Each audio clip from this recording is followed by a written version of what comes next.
मित्रों राम राम। मेरा भारत मेरी बात चैनल पर आपका स्वागत। और आज के इस अंक में हम बात करेंगे महाराष्ट्र के विधानसभा चुनाव को लेकर जो जंग है उसके बारे में, क्योंकि एक अंक कल हमने प्रसारित किया था, उसी में से महाराष्ट्र चुनाव में से मुंबई का, कि मुंबई की जो 36 सीट है उसमें क्या क्या स्थिति रहेगी। जैसे मैंने बताया था कि 18 सीट पर भाजपा लड़ रही है, उसमें से कितनी सीट जीतेगी, और एकनाथ शिंदे और जो 2-3 सीट जो अजीत पवार के 3 मुस्लिम उम्मीदवार, चाहे वो अणु शक्तिनगर हो, मानखुर्द हो और चाहे बांद्रा ईस्ट की सीट हो, तो उन पर चर्चा की थी विस्तार से।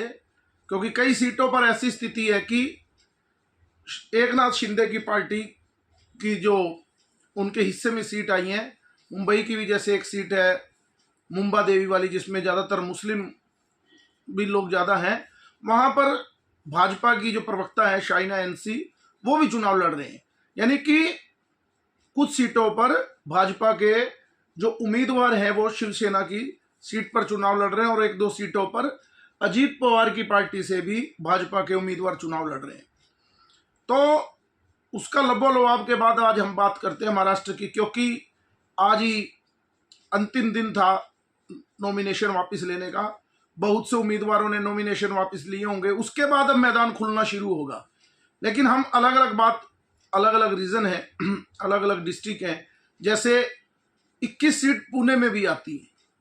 पुणे की स्थिति भी बड़ी मजेदार है, और वहां पर 21 सीटों में 11 सीट पर भाजपा चुनाव लड़ रही है और 9 पर अजीत पवार की एनसीपी, और 1 सीट शिवसेना को मिली है। आपको भी लगता होगा कि पुणे में ऐसा क्या है, क्योंकि पुणे की जो सीटें हैं 10 सीटें शहर की हैं, उसमें सभी सीटें 2014 में भाजपा ने जीत ली थी, 8 सीटें हैं, और 2019 में 2 सीट खोई और 6 सीट भाजपा ने जीती। कुल 11 सीटों पर भाजपा वहां लड़ रही है। और पुणे की जो नगर पालिका है वहां पर भी एनसीपी का एक दबदबा रहा है। और चिंचरी जो पिंपरी चिंचवाड़ का क्षेत्र है, उस क्षेत्र में एनसीपी की अच्छी पकड़ है, और वहां पर 6 एमएलए वहां पर अजीत पवार के हैं, तो वो 9 सीटें अजीत पवार की पार्टी एनसीपी को दे दी गई। तो पुणे में लगता है कि भाजपा का ठीक हिसाब है। और उसके बाद ठाणे की बात करेंगे, क्योंकि ठाणे एकनाथ शिंदे का गढ़ है, तो वहां पर भी भाजपा को एज है। अब जो असली बात है वो है पश्चिमी महाराष्ट्र, जहां पर शरद पवार का गढ़ है, एनसीपी वहीं जीतती है। लेकिन इस बार एनसीपी 2 हिस्सों में बट गई, एक अजीत पवार और एक शरद पवार में। लोकसभा में भी बटी हुई थी, और पश्चिमी महाराष्ट्र में शरद पवार ने अच्छा प्रदर्शन किया। लेकिन इस बार जो विधानसभा चुनाव की परिस्थितियां हैं, क्योंकि ज्यादातर विधायक उसमें से टूटकर अजीत पवार के साथ थे, तो वो मजबूत स्थिति में रहेंगे। क्योंकि पिछले चुनाव में एक बात कही जा रही थी, और बहुत नाराजगी भी थी अजीत पवार को लेने की, कि अजीत पवार की वजह से इस गठबंधन को नुकसान हुआ है, और वो हुआ भी था।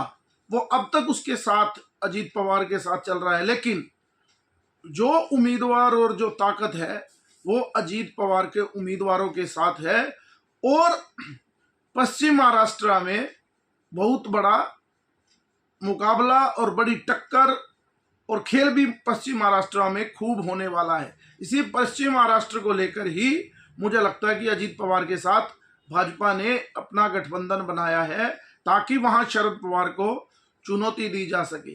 जैसे बारामती सीट लोकसभा से भी वो दोनों भाई बहन लड़ रहे थे। इस बार अजीत पवार के सामने जो बारामती विधानसभा है, जहां पर अजीत पवार को 1,95,000 वोट मिले थे, 1,65,000 वोट की विधानसभा में जीत थी, वहां पर अब उनके बड़े भाई के बेटे, उनके भतीजे ही उनके सामने चुनाव लड़ रहे हैं। तो वो जो आपस में परिवार का लोकसभा में था, वो इस बार यहां भी रहने वाली है। नासिक में भी नासिक जिला है वहां पर भी एनसीपी का पकड़ है, क्योंकि छगन भुजबल वहां का दावर नेता है, इसलिए ज्यादातर सीटें नासिक में भी एनसीपी लड़ रही है। अब बात करेंगे हम विदर्भ की, क्योंकि संघ का जो कार्यालय है जिसको मुख्यालय कहते हैं वो भी नागपुर में है, क्योंकि संघ की जो स्थापना, आरएसएस की जो स्थापना हुई वो नागपुर से शुरू हुई और वहां की अपनी परिस्थितियां हैं। वहां पर कांटे की टक्कर, क्योंकि पिछली लोकसभा में नुकसान हुआ था, तो वहां पर भी कांटे की टक्कर रहने वाली है। और इस बार जैसे हरियाणा की स्थिति थी, महाराष्ट्र में स्थिति क्या रहेगी वो इस पर डिपेंड करता है कि जैसे हरियाणा में भाजपा और संघ के कार्यकर्ताओं ने जमीन पर पूरी तरह से काम किया, वैसे ही क्या महाराष्ट्र में संघ का कार्यकर्ता पूरी तरह से काम करेगा। और करेगा ही, क्योंकि संघ की अपनी प्रतिष्ठा का भी वहां पर, क्योंकि संघ के जो कार्यकर्ता हैं, शरद पवार ने धीरे धीरे बहुत से कार्यकर्ताओं को जेल में डालना और संघ को खत्म करने के बहुत से प्रयास किए। क्योंकि शरद पवार के बारे में एक बात कही जाती है कि वो व्यक्ति ऐसे व्यक्ति हैं जो दुश्मन के तो दुश्मन हैं ही हैं, लेकिन जिनके साथ वो रहते हैं उनके सबसे बड़े दुश्मन हैं। आपने कई उदाहरण भी देखे होंगे, आज तक शरद पवार जिनके साथ रहे उन्होंने उन्हीं को ही काट दिया। अब भी इस गठबंधन में शरद पवार का इतना बड़ा रसूख नहीं है, जैसे लोकसभा में उनको केवल 10 ही सीट मिली थी, लेकिन विधानसभा में दोनों की लड़ाई में बिल्ली रोटी खाती है। ऐसे ही शरद पवार ने 88 सीटें ले ली, जबकि शिवसेना को जो लोकसभा में 21 सीटों पर लड़ रही थी और शरद पवार 10 सीटों पर लड़े थे, वहां पर केवल 96 सीट शिवसेना को और 88 सीट पर शरद पवार की पार्टी लड़ रही है, जबकि उनके पास 10-12 ही एमएलए बाकी हैं। और सबसे बड़ी कमजोरी जो इस महाविकास आघाड़ी में है, उसकी जो सबसे बड़ी समस्या है कांग्रेस 102 पर, और जो उद्धव ठाकरे छोड़कर गए थे इस मुख्यमंत्री के रूप में कि हम मुझे मुख्यमंत्री बनाओ, कांग्रेस ने उनके चेहरा भी आगे नहीं किया। और मुझे लगता है कि सबसे बुरी स्थिति 30-35 सीट उद्धव ठाकरे, मुझे लगता है कि 96 सीट पर लड़ रहे हैं, तो इससे आगे उद्धव ठाकरे नहीं बढ़ेंगे। क्योंकि कहते हैं कि जिसके सलाहकार ही ऐसे हों, संजय राउत जैसे सलाहकार जिसके होंगे, उसका अंत निश्चित है। अभी चुनाव बड़ा खुला है, क्योंकि अभी चुनाव जब शुरुआत होगी, अभी तो नॉमिनेशन आज वापस लेने का वो था, अब निशान भी मिलेंगे, उसके बाद चुनाव खुलेगा और रैलियों की शुरुआत होगी, और उसमें क्या क्या नारे चलेंगे उसके ऊपर भी डिपेंड करेगा। अभी आपने देखा होगा कि बहुत बड़ा नारा एक चल रहा है, मैंने पहले भी एक वीडियो भी बनाया उस पर, बटेंगे तो कटेंगे, और वो महाराष्ट्र में कई जगह उसके बैनर भी लगे। अब चुनाव की थीम आप समझ सकते हैं। अभी एक घटनाक्रम हुआ पीछे कि नवी मुंबई में एक सोसाइटी है, तो पीछे आपने देखा होगा कि ईद का जब बकरा ईद थी, तो वहां पर मुसलमानों ने उस सोसाइटी के अंदर बकरा काटना शुरू कर दिया और वहां के लोगों ने विरोध किया। बच्चों क्यों, अगर बच्चा देख रहा है नीचे सोसाइटी के अंदर रक्तपात हो रहा है, बकरे की गर्दन काटी जा रही है और खून हो रहा है, तो उस बच्चे की मानसिक स्थिति या किसी भी व्यक्ति की मानसिक स्थिति पर क्या असर होता होगा। तो उसका विरोध किया, थाने में एप्लीकेशन दी और उसको रुकवाया। तो उसी एवज में अब जब दीपावली थी तो वहां की सोसाइटी में हिंदू लोगों ने लाइटें लगाई और मुसलमानों ने इस बात का विरोध किया कि आप दीपावली में लाइट्स कैसे लगा रहे हैं।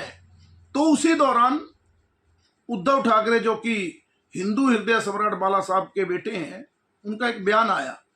उन्होंने कहा कि जब सोसाइटी में बकरा ईद के समय बकरा नहीं कट सकता तो लाइट भी नहीं लगनी चाहिए दीपावली पर। यानी इस हिंदू नेता की मानसिक स्थिति कहां से कहां पहुंच गई है, ये आप खुद अंदाजा लगा लीजिए। और वक्फ बोर्ड के मामले में भी उन्होंने वक्फ बोर्ड जो संशोधन आ रहा है उसके खिलाफ जाने की बात वो कर रहे हैं कि ये संशोधन नहीं होने चाहिए। यानी कि पूरी तरह से शिवसेना जो है, जो उद्धव ठाकरे की जो नकली शिवसेना है इस समय, क्योंकि असली शिवसेना का जो निशान पार्टी का है, सिंबल जो है, वो एकनाथ शिंदे के साथ है। और उद्धव ठाकरे के पास केवल मुसलमान वोट प्राप्त करने के अलावा अब कोई साधन नहीं बचा। तो ऐसी बुरी स्थिति जब सलाहकार संजय राउत जैसे मैंने कहा होंगे तो हर नेता का यही हाल होगा। हमेशा मंडली कहते हैं ना, संगत जैसी होगी वैसी रंगत ही होगी। उसके बाद बात करेंगे हम मराठवाड़ा की, क्योंकि मराठवाड़ा में मराठाओं का दबदबा है और लोकसभा में भाजपा केवल वहां एक सीट जीत पाई थी, जबकि अशोक चौहान को भी भाजपा ने ज्वाइन कराया था। तो वहां पर भी बड़ी टक्कर होने वाली है और वहां पर एक नया खेल भी हुआ, आज ही हुआ, क्योंकि वहां मनोज जरांगे, मैंने पिछले वीडियो में बताया था कि वो क्या करेंगे। मनोज जरांगे ने वहां पर अपने कुछ उम्मीदवार उतारे। मनोज जरांगे, मैं बताना चाहता हूं कि वो आंदोलन करता है मराठा आरक्षण के। वो आरक्षण के नाम पर, यानी कि मराठाओं के जाति के नाम पर आरक्षण के लिए आंदोलन कर रहे थे और उन्होंने चुनाव लड़ने के लिए तैयारी कर ली। वो जब भी कभी जब शरद पवार सत्ता में होते हैं तब वो कभी भी कोई आरक्षण नहीं यानी कोई आंदोलन नहीं करते।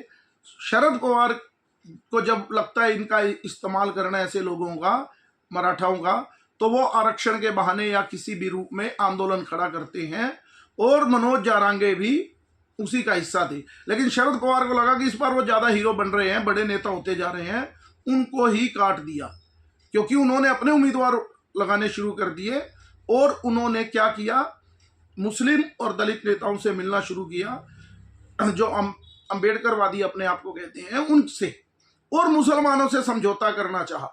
नाम लेंगे शिवाजी का, मराठाओं का, मराठा शान का, मराठी मानुष का, और शिवाजी की संतान कहेंगे और समझौता करने का प्रयास करेंगे। एक वो जो अभी एक नेता का नोमानी है जो उनके मौलाना, उनके साथ उनकी बातचीत चल रही थी, लेकिन मुसलमानों ने उनको दुत्कार दिया, क्योंकि उनका तो सीधा मकसद है जो भाजपा को हराएगा उसको वोट देंगे, वो वोट खराब करने वाले नहीं है। तो आज के ही घटनाक्रम में उन्होंने अपने उम्मीदवारों को कहा रात को ही कि अपने नॉमिनेशन वापस ले लो, यानी कि यू टर्न ले लिया। क्योंकि एक बात तय है, चाहे वो हरियाणा में जाट आंदोलन के दौरान हो या पटेल आंदोलन के दौरान हो, कुछ भी लोग जो जाति के नाम पर आरक्षण और देश में ऐसे घटनाक्रम आंदोलन खड़े करते हैं, वो केवल जाति का भला बिल्कुल भी नहीं करते। उनका मकसद केवल अपनी राजनीतिक महत्वाकांक्षा को पूरा करना होता है। ये आप किसी भी आंदोलन का अंत में आप रूप देखेंगे तो आप देखेंगे किसी भी आंदोलन में इस तरह के जो जातिवाद पे आंदोलन करेंगे, लास्ट में वो अपने परिवार का और अपने बच्चों की 2-4 नौकरी लगना या 2-4 टिकट लेने तक सीमित रह जाता है। मनोज जारांगे के साथ भी उनको लगा कि अब चुनाव लड़ेंगे तो वोट नहीं मिलेगी।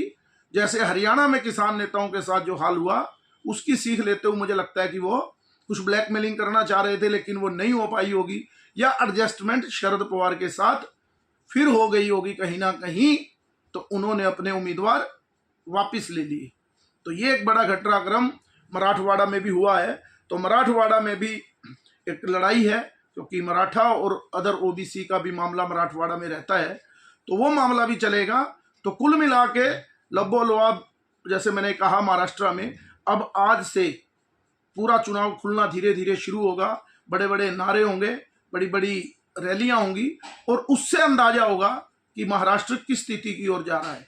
क्योंकि जब चुनाव शुरू होने से पहले, यानी लोकसभा का नतीजा आया था, हरियाणा और महाराष्ट्र ये क्लियर था कि यहाँ कांग्रेस की सरकार बनेगी। झारखंड में कुछ उम्मीद भाजपा को थी, लेकिन हरियाणा के समीकरण के बाद, क्योंकि हरियाणा ने पूरे देश का परिप्रेक्ष्य बदल दिया, इस हरियाणा के परिप्रेक्ष्य बदलने के बाद महाराष्ट्र में भी वो स्थिति मुझे लगता है एज इस समय, क्योंकि एक तो उत्साहित है कार्यकर्ता और वहां संघ की पृष्ठभूमि भी बहुत जबरदस्त महाराष्ट्र के अंदर है, और उसके अतिरिक्त वहां पर जो लोकसभा चुनाव हुए थे, हरियाणा की स्थिति थी बराबर बराबर वोट प्रतिशत था। अब जो वोट बटेगा, क्योंकि समाजवादी पार्टी का भी वहां पर चुनाव, अब्बू आजमी उनका गठबंधन नहीं हुआ इंडी गठबंधन में, वो भी अलग से चुनाव लड़ रहे हैं।